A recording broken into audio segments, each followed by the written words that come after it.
오늘 본문 말씀 교회 오래 다니신 분들은 다 아시는 내용이죠. 저도 다 안다고 생각을 했어요.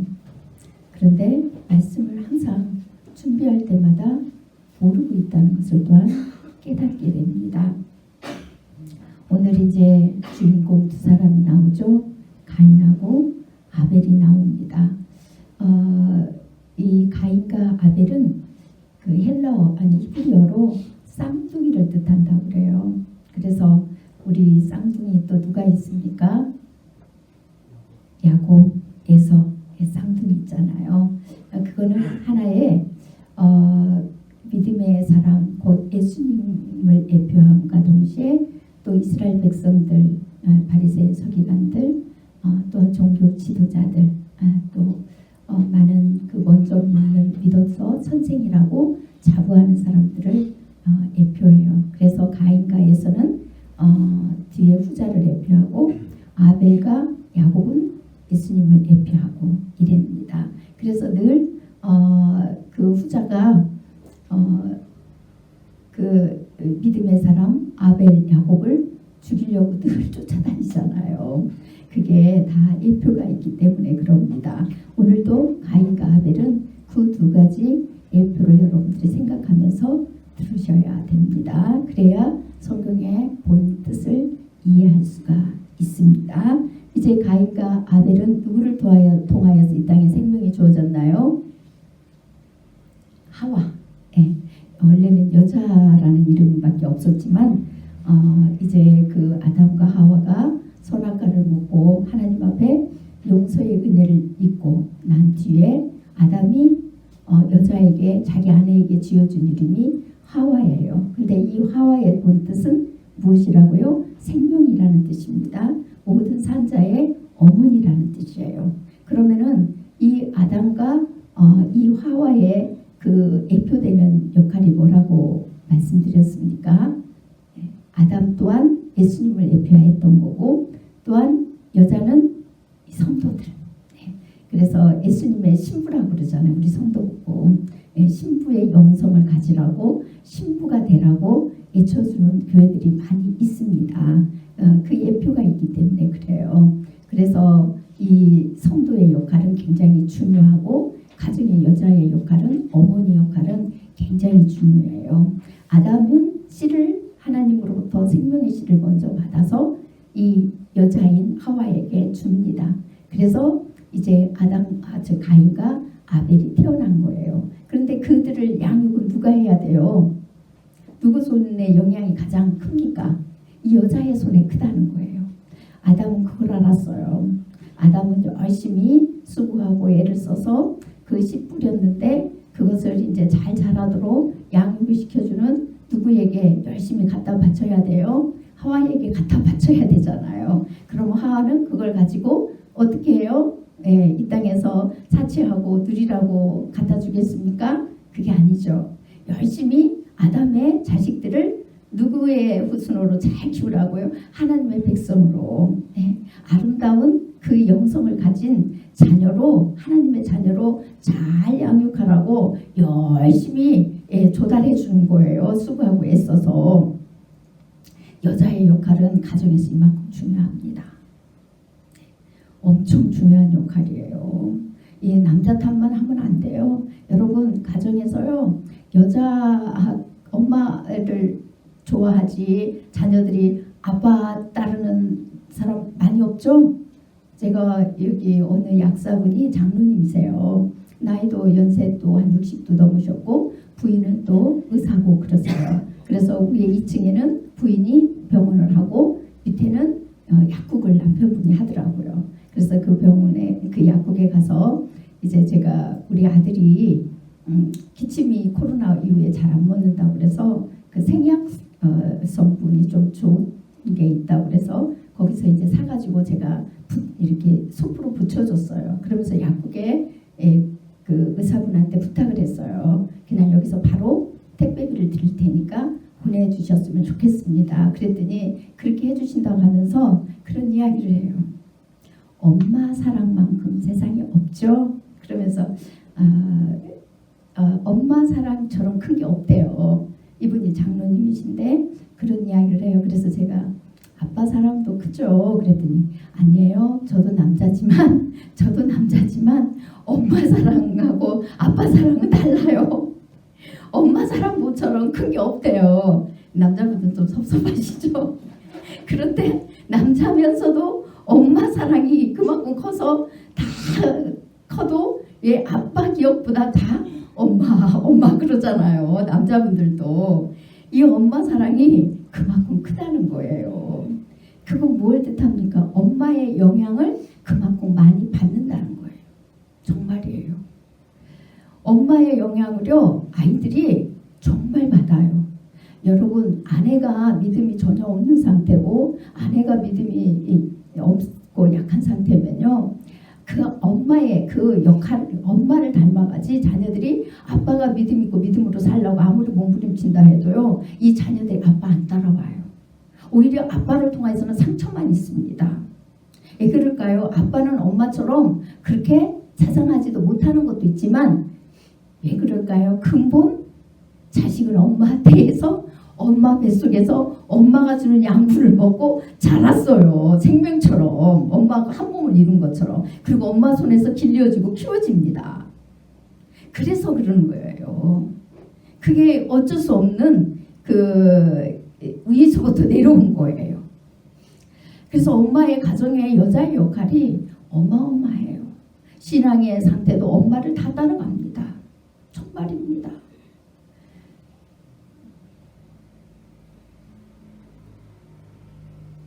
남편이 믿음으로 하나가 안 돼서 뭐 아무튼 육적으로도 그렇고 많은 이런 어려운 일들이 있다 할지라도 힘들고 어려울 수는 있지만요 신앙은 절대 흐트러지는 게 아니에요.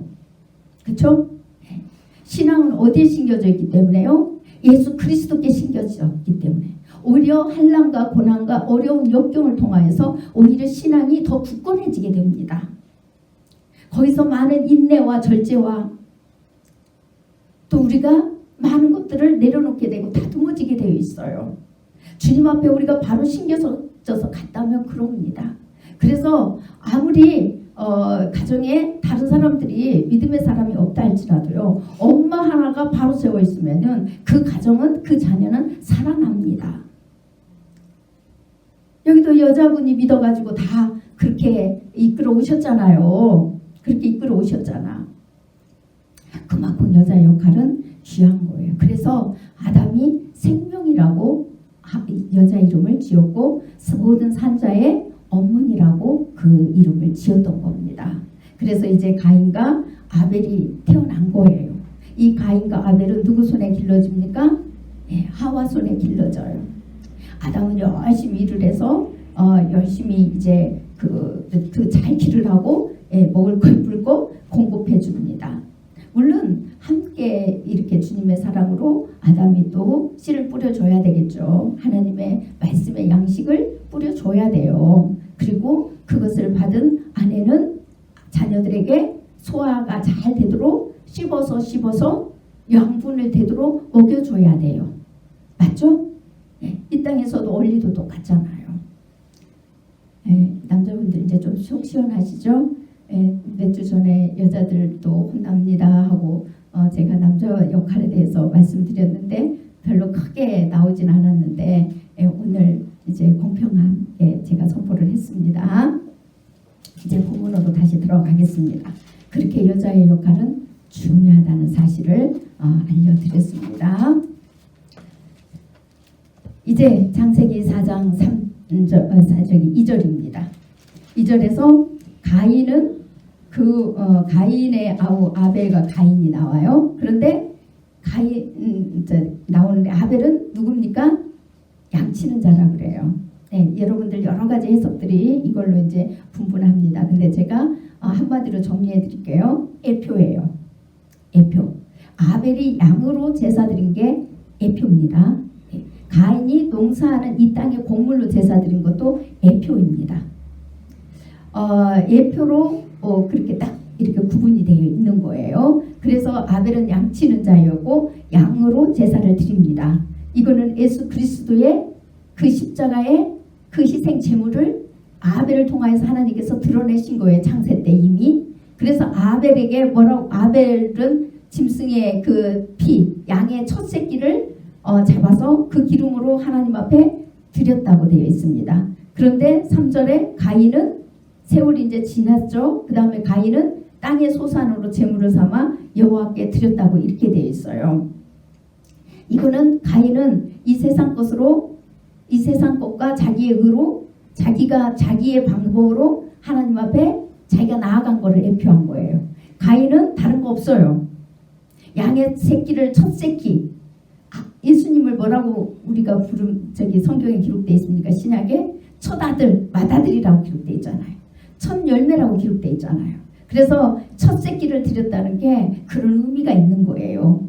그렇게 이제 아벨은 다른 세상 자기의 의도 하나도 없어요. 온전히 하나님의 은혜라는 것을 온전히 믿음으로 하나님의 은혜로 의롭게 되고, 그것을 하나님께서 우리를 의롭게 해주심으로 말미암아 그 제사를 또한 아벨을 받았다는 것을 예표해 놓으신 겁니다. 그런데 이제 문제는 5절부터 되어 있죠. 가인과 그의 제물은 받지 아니하신지라 이래 되어 있어요. 4절에 분명히 아벨은 양의 첫 새끼와 섭새끼와 그 기름으로 하나님 앞에 드립니다. 그랬더니 하나님께서 아벨과 그의 제물은 받으셨다는 거예요. 그러나 가인은 이 땅의 곡물을 소산으로 삼아서 산의 진미를 다 드렸어요. 이 땅의 것을 좋은 거라고는 다 드렸어요. 아벨은 그냥 첫 새끼 양 하나, 어린 양 하나 드렸어요. 어린 양 하나, 그 기름을 드렸어요. 그 피의 제사를 드렸어요. 그 양을 희생시켜서 피를 가지고 아버지 앞에 그 기름과 함께 드렸다는 거예요. 그런데 아버지는 정말 초라한 이 아벨의 제물은 받았다는 거예요. 그런데 가인은 그렇게 하여하게 자기의 모든 것들을 다 쏟아서 다 드렸어요. 그런데 하나님께서는 가인도 안 받고 제물도 안 받으셨다는 거예요. 제물이 안 올라갔다는 것은 가인 자체가 안 올라갔다는 거예요. 여러분, 우리가 예배 형식을 찾으면서 예배를 드리잖아요. 많은 사람은 예배 형식에 치우칩니다. 하나님은 예배 형식에 관심이 없어요. 우리가 제물이 되기를 원해요. 우리의 중심을 원하세요. 우리 마음이 정말 제물이 되기를 원하세요. 그 중심에 하나님을 진짜 믿고 신뢰하고 사랑하는 이 중심을 보시는 거예요. 많은 사람의 예배 형식과 의식에 많이 그거에 마음과 생각을 뺏기고 예배가 올라가지 못하도록 막는 경우가 있습니다. 우리 주님은 그 형식에 관심이 없어요. 정말 예수 그리스도의 그 희생의 은혜를 우리가 정말 받은 자로서 진심으로 사랑하는 마음으로 그 중심으로 아버지 앞에 와 있느냐는 거예요. 그것을 우리 주님은 보시지, 예배의 어떤 형식이 잘 되어서 하나님 앞에 예배 올라가고 그 예배 형식 때문에, 의식 때문에 아버지가 받으시고 절대 그러지 않으세요. 그것 가지고 우리에게 기쁨을 주거나 그것 때문에 우리에게 어둠을 주거나 이렇지 않으십니다. 그래서 우리 안에 빛이 있고 우리가 밝으면요, 우리 주위가 밝게 보여요. 그렇죠? 사람이 사랑스러워 보여요. 여러분, 사랑이 있는 사람하고 없는 사람하고 차이점이 뭔 줄 아세요? 사랑이 있는 사람은요, 그리스도의 사랑이 있는 사람은 자기가 사랑이 없다고 고백을 해요. 사랑이 없는 줄 알아요. 그러나 그리스도의 사랑이 없는 사람은 자기가 사랑이 있는 줄 알고 착각하고 주위가 사랑이 없다고 맨날 불평해요. 정말이에요. 정한 경험만 했나요? 정말입니다. 우리 안에 주님의 은혜가 충만하고 우리 안에 사랑이 넘치게 되면요, 주위 사람 보고 사랑이 없다고 하고 나보고 나에게 사랑 안 준다고 하는 게 아니라 내가 사랑을 못 주는 게, 그 사람을, 내 마음에 안 드는 사람을 품지 못하는 게 오히려 하나님 앞에 마음 아프고 애통하게 돼 있어요. 그런 사람에게는 하나님께서 뭐라고 하실까요? 부족함이 없다 말합니다.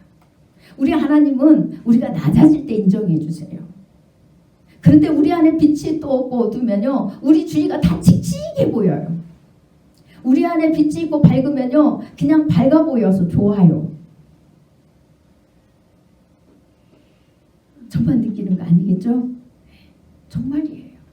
우리가 밝으면 괜히 신나가지고 이렇게 아유 안녕하세요 좋은 아침에요 막 이렇게 하잖아요. 그런데 다른 사람은 기분이 별로 꿀꿀해가지고 별로 좋은 아침도 아니야. 그런데 그 좋은 아침이라고 말하는 사람 마음에만 좋은 아침인 거예요. 그런 거예요. 내가 사랑이 진짜 있는지 없는지 알려면은 내가 사랑이 없다는 것을 하나님으로부터 이 하나님의 빛의 조명을 받아서 이게 진짜 깨달아져서 알아야 돼요. 그런데 그게 없으면 늘 주위 사람이 사랑이 없는 거예요. 늘 교회 내가 어두운 거는 늘 교회가 어두운 거예요. 주님의 은혜를 입어본 사람들은 그걸 아실 겁니다. 가인도 마찬가지입니다. 하나님께서 가인과 그 재물은 받지 않으세요. 그런데 가인은 자기가 하나님 앞에 최고의 것을 드렸다고 여겼어요. 가인은 하나님 앞에 중심이 되어 있지 않았어요. 오로지 자기의 의와 자기의 생각으로 하나님을 판단하고 하나님 앞에 나아갔던 거예요. 그런데 하나님은 받지 않았어요. 그래 하나님은 불공평한 거예요. 하나님은 불공평해요. 하나님은 불공평하신가요? 공평하신 하나님이라고 하셨잖아요. 그런데 가인은 그 중심에 하나님이 없어요. 하나님에 대한 관심이 없어요. 하나님의 마음도 은혜도 몰라요. 하나님의 그 큰 사랑을 부모에게 이미 베풀어 주었던 그 사랑이 뭔지도 모릅니다. 여전히 용서받기 이전에 먹었던 아담과 하와가 먹었던 선악의 열매만 가인에게 가득 찼던 거예요. 그러나 아벨은 자기는 아무것도 하나님 앞에 올려드릴 수 없다는 걸 알았어요. 은혜를 알았어요. 부모로부터 똑같이 씨를 받고 태어났고 똑같이 양육을 받았습니다. 그럼에도 불구하고 한 사람은 믿음으로 양육되어지고 한 사람은 믿음 없이 양육되어졌어요. 여전히 선악과를 열매를 먹고 하나님 자리에 앉아 있어요. 그러나 아벨은 믿음으로 길러져서 하나님의 은혜를 기억하고 있었어요. 아담과 하와에게 베풀어진 그 은혜. 그래서 자기한테까지도 그 은혜가 주어졌다는 사실을 알게 됩니다. 그래서 언젠가 예수님이 오시면, 언젠가 메시아가 이 땅에 육체를 입고 오시면 자기의 죄를 위하여서 짐승의 피가 아닌 친히 자신이 어린 양의 제물처럼 제물이 되어서 찢기고 상하고 그래서 죽음으로 인하여서 아벨의 죄를 대신해 줄 것을 믿었던 거예요. 그 약속을 믿고 하나님 앞에 그것을 예표하는 의미로 짐승의 피에 짐승의 자기 죄를 전가시켜서 하나님 앞에 제물을 드렸던 겁니다. 그래서 하나님께서 그 중심을 보시고 제물이 연락되니까 아벨이 드려진 거예요. 아벨을 받은 겁니다.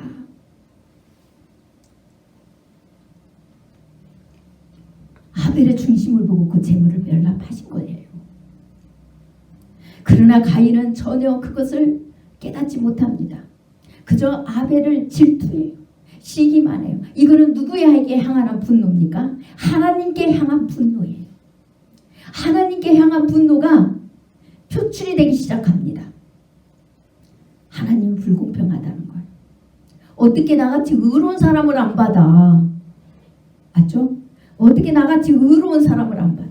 세상의 것을 가지고 예비해 드렸는데 어떻게 안 받아? 내가 이렇게 하면 하나님이 받을 거야. 우리는 어쩌면 저도 지난 신앙생활이 많은 그런 게 있었어요. 정말 많았습니다. 너무 많아서 성경이 이렇게 해석을 잘해요. 이게 저거든요. 저거든요. 제 모습이에요.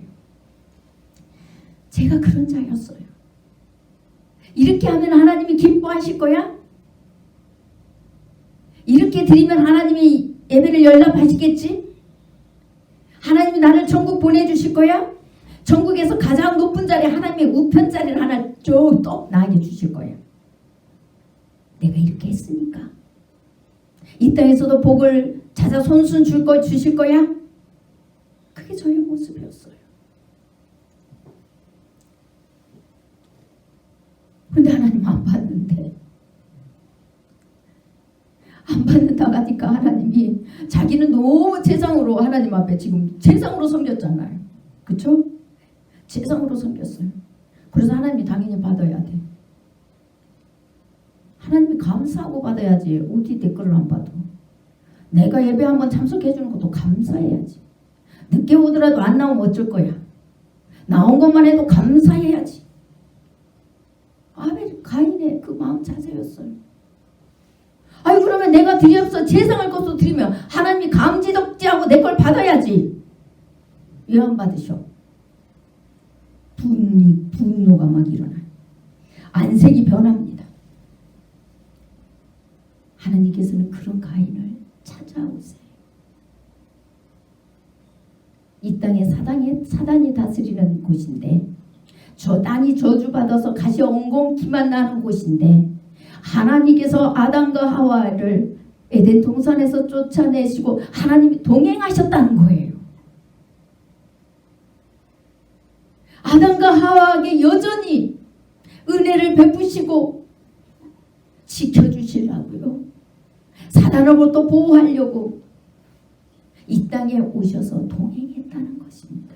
그 증거가 하나님께서 6절에 여호와께서 가인에게 이르시되 내가 분하여 하면 어찌 됨이며 안색이 변하면 어찌 됨이냐 하고 말씀하시잖아요. 에덴 동산에만 계셔야 되는데 거룩한 곳에만 계셔야 되는데 죄가 많은 이 땅에 오셨어요. 가인을 찾아온 거예요. 그게 하나님 사랑입니다. 우리는 이론으로는 잘 알지만 가슴까지는 잘 안 들어오는 게 사실 현실일 수가 있어요. 물론 가슴까지 다 차시는 분들이 더 많겠지만 그리고 하나님은 가인에게 은혜 주시려고 이렇게 말씀하십니다. 7절에 내가 선을 행하면 어찌 낯을 들지 못하겠느냐. 선을 행하지 아니하면 죄가 문에 엎드려 있느니라. 죄가 너를 원하나 너는 죄를 다스릴지니라. 죄 짓기 전에 하나님께서 찾아오셔서 가인에게 경고하시는 거예요. 네가 선을 행하면 어찌 지금 나한테 낯을 못 들며 울그락불그락 안색이 변해가지고 그 난리를 치니 그러지 말거라. 여기서 선은 여러분들이 생각하는 이 땅의 이 도덕적인 윤리, 도덕, A 범절을 말하는 게 아니에요. 그거는 이방인들보다 당연히 잘해야 되는 게 기본이에요. 그쵸? 네, 기본이에요.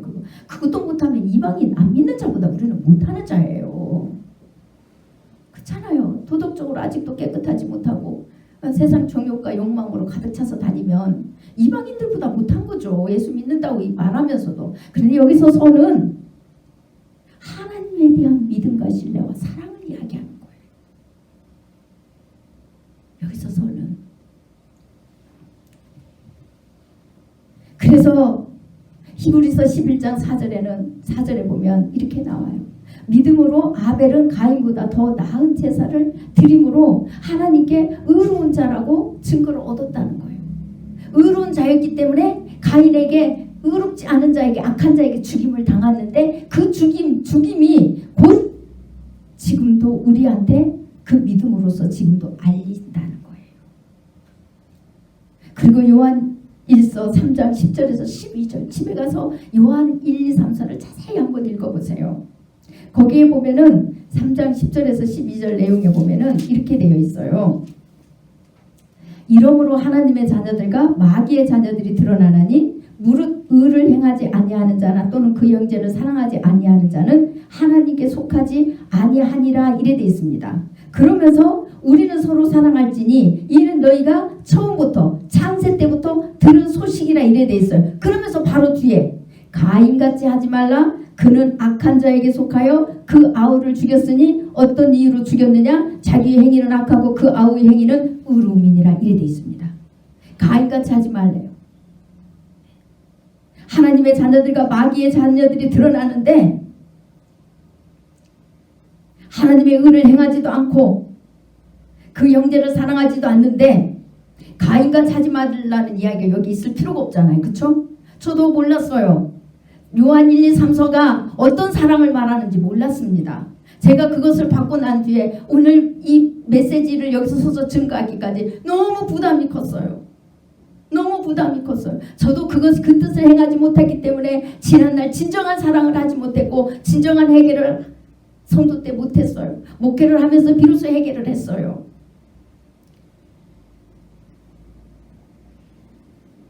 요한 1, 2, 3서를 자세히 읽어보세요. 많은 거짓 교사들이 그 당시에 사도들과 진리를 바로 전하는 사도들의 제자들을 박해하고 교회에 들어오지 못하게 하고 내쫓습니다. 자기들을 건면해요. 서신을 보내서도 건면하고 직접 찾아가서도 잘못된 것을 건면합니다.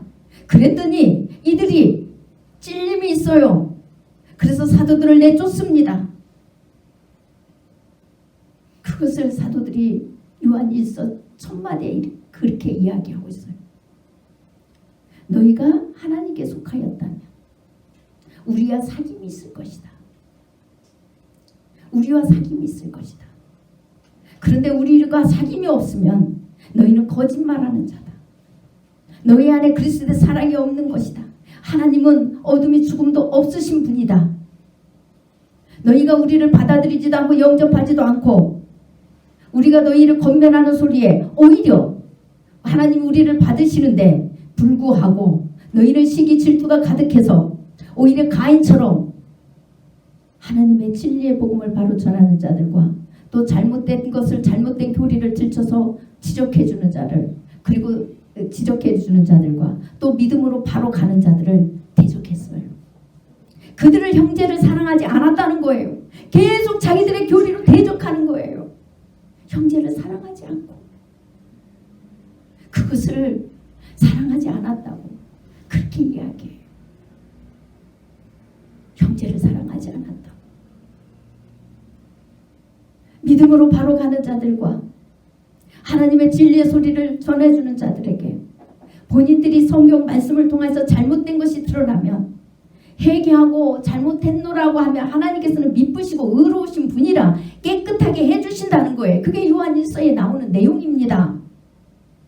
그런데 우리가 죄가 없노라고 하면은 거짓말하는 자가 되고 오히려 하나님이 거짓말하는 하나님으로 하나님을 거짓말쟁이로 몰아넣는다는 거예요. 그래서 사도들이 거짓말하는 자가 돼버리고 믿음으로 바로 가는 자들이 거짓말하는 거짓말쟁이가 돼버린다는 거예요.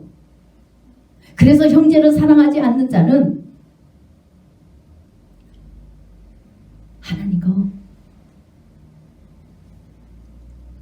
반대된다는 거예요. 그것을 통하여서 마귀의 자녀와 하나님의 자녀가 드러난다는 거예요. 그런데 이들이 왜 그러냐? 왜 가인같이 하느냐? 왜 가인이 되어서 가인처럼 그렇게 하느냐? 자기들의 행위는 악하여서 하나님이 안 받아요. 하나님의 은혜가 안 내려옵니다. 하나님의 인재가 없습니다.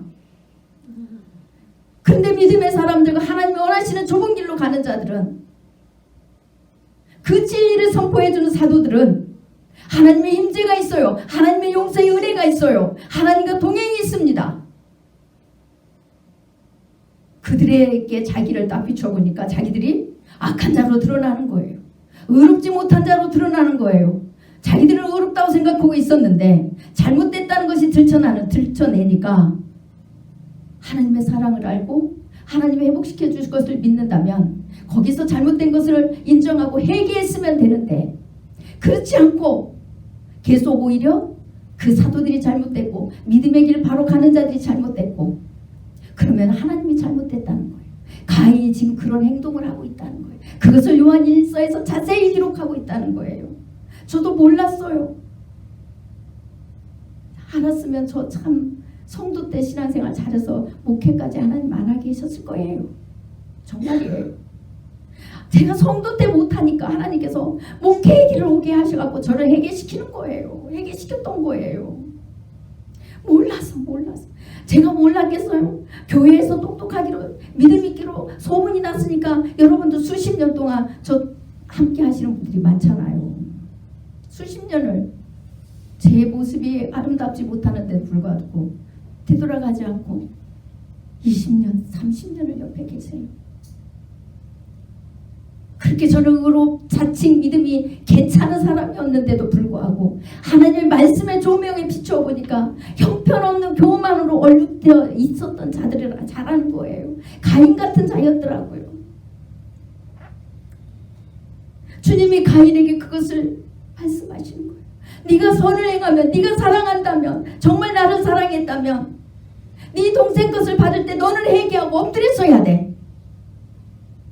동생이라도 그 동생 앞에 부끄러운 줄 알고, 동생아 미안하다, 내가 너보다 못하구나, 너는 어떻게 그런 믿음을 소유하니? 나에게도 좀 가르쳐줄 수 없겠니? 이 겸손한 낮은 자세로 가야 된다는 거예요. 동생을 오히려 존중해줘야 된다는 거예요. 그리고 그 길을 자기도 따라가려고 해야 된다는 거예요. 그런데 가인은 그 속에 하나님의 사랑이 없어요. 하나님에 대한 약속이 없어요. 하나님에 대한 은혜가 없어요. 오직 자기 공로와 자기 의고 자기의 선함밖에 없어요. 그러니 하나님을 원망하고 하나님에 대한 분노가 가득 차니까 아벨이 미워. 하나님이 받으시는 아벨이 너무 미운 거예요. 자기보다 잘나고 높은 건 하나도 없는데 무엇 하나 이 땅에 거 뭐 가지고 뭐 드린 것도 없는데 너무 미워요. 그 상태로 가면 살인을 해요. 그러나 가인에게 하나님은 죄를 짓지 않게 하게 하시려고 찾아오셔서 친히 그 가인에게 말씀하시는 거예요. 예수님이 이 땅에 오셔서 그렇게 이스라엘 백성들에게, 바리새인 서기관들에게, 종교 지도자들에게 말씀하셨잖아요. 친히 찾아오셔서 주님을 죽일 걸 아는데도 불구하고 그들에게 오셔서 계속 너희의 믿음 없은가? 너희의 안악함을 회개하라고 해주셨던 거예요. 그 예수님이 생명이, 그것 때문에 생명이 이급할 걸 아시면서도 당신이 죽어야 저들이 산다는 이 생명을 사랑하는 이 열정으로 했던 거예요. 그것이 이스라엘 백성들을 정죄하고 그것이 이스라엘 백성들을 찔리고 상처만 준 내용인가요? 아니잖아요. 그것이 사랑의 핵심이라고 알았던 사람들은 회개하고 돌아왔어요. 예수님 그 활동하던 시대에도. 그런데 그것이 찔림이고 자기들을 정죄하고 자기들을 저주하고 심판한다고 생각했던 사람은 예수님을 죽입니다. 같은 내용을 들었는데도 어떻게 듣느냐, 겸손한 마음으로 듣느냐, 어떤 마음으로 듣느냐 해서 생명이 살고 죽는, 이게 바뀌어버리는 거예요. 정말입니다. 아무리 좋은 소리, 부드러운 소리를 해줘도요, 안 살아나는 자는 안 살아나요. 아무리 강한 소리로 찔러주고 아무리 아름다운 소리가 아니라 할지라도 그 소리를 듣고 살아나는 자는 살아나더라고요.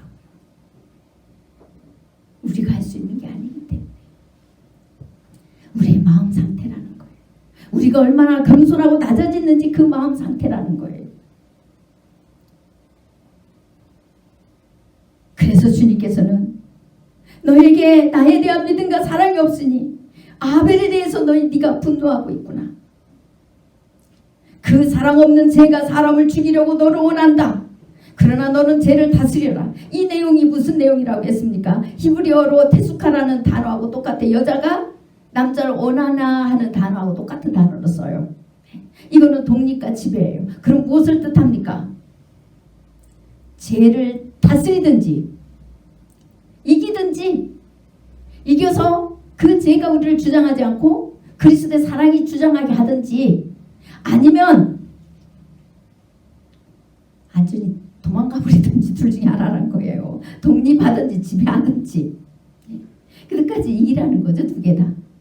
지배할 자신이 없으면 도망이라도 치래요. 도망도 안 가요. 쫓아낼 생각도 안 합니다. 독립을 해야 되는데 쫓아낼 생각도 안 하고 좋아 그것이 좋아. 절대 안 버려. 주님이 이기나 내가 이기나 봅시다. 그리고 그걸 끌어안고 있다는 거예요. 가인이 그렇다는 겁니다. 하나님이 직접 말씀하시는데도 불구하고 결국은 가인은 하나님의 말씀을 기똥으로 들어버려요. 원망과 한을 풀지 않습니다. 결국은 둘이 있을 때 아벨을 유인해서 아벨을 죽여버려요. 그래놓고 하나님 앞에 얼마나 당당한지 몰라요. 너무 당당해서 9절에 하나님께서 그러나 가인을 또 찾아오세요. 아니 정말 지겹지도 않으신가 봐. 말도 안 들어. 결국 죽여버려. 그런데 하나님이 또 찾아오세요. 지겨우실 만도 하건만 또 찾아오셔가지고 끝까지 포기하지 않으시고 가인을 용서해 주시려고요. 내 아우가 어디 있니? 죽인 거 아세요. 그런데도 가인이 본인이 스스로 고백하고 회개하기를 원하세요. 그래서 내 아우 어디 있니? 몰라요? 내가 뭐 내 아우 지키는 자입니까? 몰라요? 얼마나 당당한지 몰라요. 하나님에 대한 원망이 아벨을 죽이고도 안 풀려요. 이스라엘 백성들이 예수 그리스도를 죽이고도 안 풀리잖아요. 그래서 사도들을 대적하고 계속 그런 일을 해요. 안 풀려요. 한이 안 풀려. 아벨을 죽이고 또 죽이고 또 죽이고 해도 안 풀려. 그러니 하나님이 와서 물을 때 하나님이 말씀하시는데도 이렇게 당당하고 말도 안 듣는데 인간이 말해갖고 얼마나 가야 듣겠어요. 인간이 말해서 듣는 건 기적 중에 기적이에요. 하나님이 직접 이렇게 말씀하시는데도 안 듣는 거 보세요. 얼마나 당당한지. 그런데도 불구하고 하나님은 10절에 내 아우 네가 무엇을 했니? 내 아우의 핏소리가 땅에서부터 내게 호소하느니라. 내가 다 알고 있어. 땅이 입을 벌려서 그 피를 받음으로 내 아우의 피를 받음으로 땅이 저주를 또 받아. 저주를 받았는데 또 이제 아벨을 가인 사건으로 인해서 더 받는 거예요. 또. 그래서 밭을 갈아도 효력이 없대요. 그래서 나중에 이제 가인이 농기구를 많이 개발하고 또 세상 이제 땅으로 통해서 위로를 못 받으니까 수고하고 너무 힘이 드니까 뭘로 위로 받으려고 해요? 악기 같은 걸 많이 만들어요. 세상에 그런 이제 풍요악 이런 것들로 향락으로 인해서 즐거움을 찾으려고. 그래서 그 풍수를 만들고 농기구를 만드는 이 조상이 되잖아요. 가인의 후손들이 전부 다. 자기 힘으로 살아가려고 하니까 농기구도 많이 만들어야죠. 잡초들이 맨날 엉거지고 나니까 자기 힘으로 살아가려니까 힘이 들어요. 힘이 들어. 이제 그런 일들이 일어나는 거예요. 그런데요. 가인에게 가장 무서운 건 뭔 줄 아세요? 땅이 다시는 그 효력을 내지 않는 것도 무섭지만 너는 땅을 피하며 유리하는 자가 되리라 이렇게 해요. 그때 가인이 다른 건 무섭지 않은데 뭐가 무서운 줄 알았어요? 그때서 정신이 번쩍 들어요. 하나님은 가인을 용서하고 회복시켜 주시려고 계속 이런 하나님이 어디 있어요? 이런 하나님이 이 하나님이요 계속 찾아오셔서 너 죽였어. 너 이렇게 될 거야. 이렇게 땅이 저주를 받았기 때문에 네가 결국은 그 땅이 효력을 내지 않고 그 땅 때문에 너는 힘들고 어려워서 결국은 이 땅 저 땅 좋은 땅 찾아다니면서 피하면서 유리하는 자가 될 수밖에 없어. 좋은 곳에 가서 먹고 살려고 하는데 여기도 효력을 안 내, 저기도 효력을 안 내. 그러니 여기저기 피해 다니면서 좋은 땅 찾아서 거기서 좀 먹고 살아보려고 계속 그런 자가 되는 거야. 그렇게 말씀하시니까 가인이 하나님 앞에 그때서야 내 재벌이 지가 너무 무거우니이다. 그러면서 14절에 주께서 오늘 이 지면에서 나를 쫓아내시온즉 내가 주의 낯을 배웁지 못하리니 내가 땅에서 피하며 유리하는 자가 될지라 물은 나를 만나는 자마다 나를 죽이겠나이다. 가인이 무엇을 무서워합니까?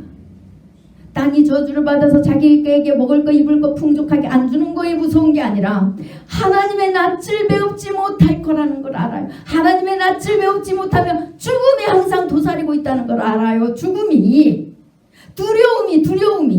미래의 염려 걱정 두려움이 사로잡는다는 걸 아는 거예요. 미래에 대한 염려 걱정 두려움이 사로잡혀요. 예수님을 믿는다고 하면서도 미래의 염려, 걱정, 두려움에 늘 사로잡혀 있는 사람은 다시 한번 신앙을 점검해 보셔야 돼요. 뒤돌아보셔야 됩니다. 하나님의 은혜가 없고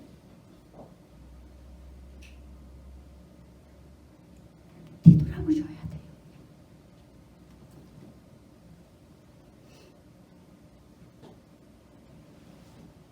주님께서 지면에서 나를 쫓아내시오며 내 재벌이 너무 많아서 주님의 낯을 배우지 못하고 내가 땅에서 비하며 유래하는 자가 된다면 나를 만나는 자마다 나를 죽이겠나이다. 죽음의 두려움과 공포가 극대화합니다. 죽음의 두려움과 공포와 미래와 미래의 염려 걱정으로 인하여서 늘 두려워 떨어야 되고 늘 무서워야 되고 이게 어디까지 미칩니까? 어디까지 미치겠어요? 그건 여러분 상상에 맡길게요.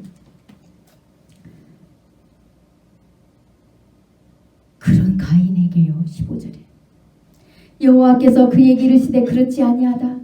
가인을 죽이는 자는 벌을 7배나 받으리라 하시고 가인에게 표를 주사 그를 만나는 모든 사람에게서 죽임을 면하게 하시니라. 이게 주님의 사랑입니다. 여러분, 안악한 가인을 끝까지 하나님께서 포기하지 않으시고 회개하도록 종용하시는 거예요. 계속 죄를 찔러주잖아요. 처음에는 묻습니다. 처음에는 묻기 전에 죄를 짓지 말라고, 네가 왜 분노하고 나에 대해서 왜 그런 일을 먼저 말씀하세요. 네가 진짜 나를 믿고 사랑해서 제물을 드렸느냐? 내 은혜를 알고 내 은혜로 진짜 감사했느냐? 그렇게 예배를 드렸느냐?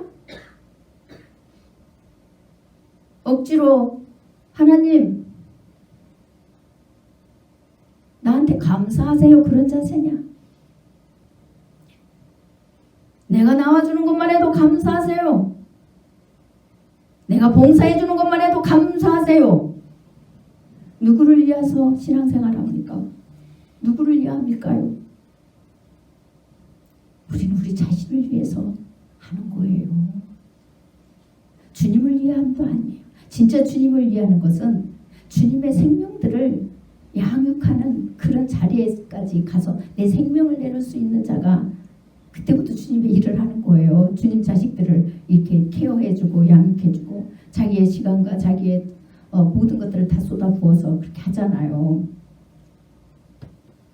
그래서 그 일을 하는 자는 욕심과 정과 탐욕을 다 버려야만 되는 거예요. 자기의 이득과 계산을 가지고 그 일을 하면 안 되는 거예요.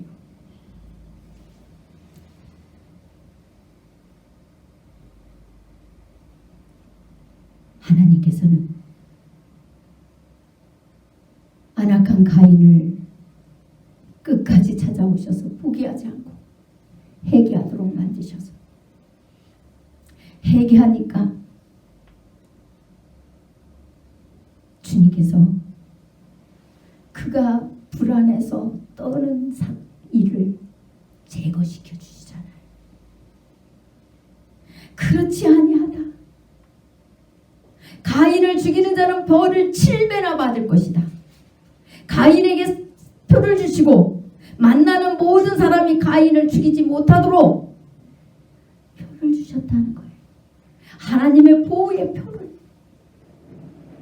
지금으로 말하면 예수 그리스도의 성령님의 인침을 주셔서 우리의 죄로 인하여서 사단이 우리를 정죄하고 죽이지 못하도록 하나님께서 우리를 늘 용서하시고 우리는 그 하나님의 용서를 진짜 받은 자는 지성소에서 하나님과 교제가 있게 되어 있고 그 하나님의 은혜를 잊어버리지 않고 하나님을 사랑할 수밖에 없는 그 자리로 나아가게 되어 있어요. 하나님을 믿고 하나님의 약속을 믿고 용서받았다고 하면서도 그것을 믿는다고 하면서도 하나님 앞에 나아가기를 거부하고 하나님을 도리어 피하고 회개치 않으려고 하고 하나님께서 이렇게 가인에게 와서 우리의 악함을 찔러주며 정죄 안 당하고 심판 안 당하고 판단 안 당하고 상처 입고 그렇게 한다면